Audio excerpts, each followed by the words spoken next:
Hello, my name is Sarah Messer. This is a presentation on Montgomery County climate, which I've put together for my course at University of Maryland University College. This is Data 620, Section 9040, with Professor Carrie Beam. I wanted to examine climate changes on a local level. We often talk about global warming, but it's hard to relate to what's happening overseas and over the course of multiple centuries.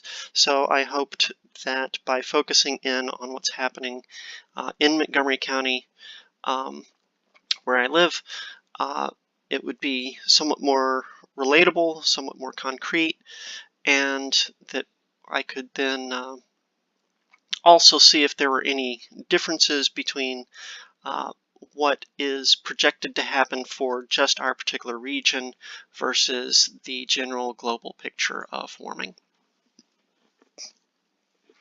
So this pair of plots shows the stations where data was collected for this analysis. The top chart shows latitude and longitude as well as the time, the years for which data was available from each of the stations. And the bottom chart shows the geographic location of them. The red dot down here is Dale-Carlia Reservoir. I point that out because I'm going to come back to it at a few points. It's also the pluses here. I mentioned Dale-Carlia specifically because of the stations which are currently collecting data, it has the longest time period. That makes it the best for trying to see what the long-term trends are within Montgomery County, looking specifically at trends that are currently active. This plot shows the number of days where the low was below freezing. As you can see, those are decreasing over time quite substantially. We've lost about 15%, about 20 days or so over the course of the past century. The number of days that get below 0 degrees Fahrenheit is also decreasing. The number of days where the high is below freezing appears to have increased, but only slightly. And that's much smaller than this decrease. So I'm calling that I'm calling the overall picture one of warming from this sort of data.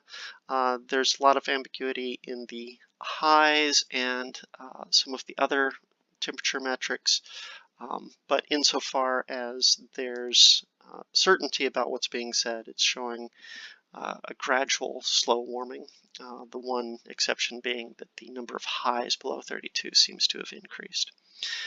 We can focus in on the Dale-Carlia data, and that shows a much stronger parabolic sort of picture, although you can see with the confidence intervals, the lighter gray lines around the outside here, that it's not clear whether that is a real change from a cooling trend to a warming trend. It could be more or less constant there. It's hard to tell. Next up, we tried fitting separate linear trends to both the older data and the more recent data. And this is for the average daily low. So the low temperature for an average day during the year is the other way of looking at that. And again, this shows warming throughout the time period with a lot of annual variation, but the warming seems to have gotten faster within the past couple of decades. Dale-Carlia again seems to show cooling in earlier data and warming in more recent data. Precipitation, Montgomery County seems to be getting wetter, and that's also shown for Dale-Carlia, but it's not as clear there. This Dale-Carlia is consistent with no change, whereas the county as a whole is most consistent with getting wetter over time. And that is the data set that I've got to present today. There's a lot more data that I wish I could get into, but that's what we've got. Thank you very much. Have a good day.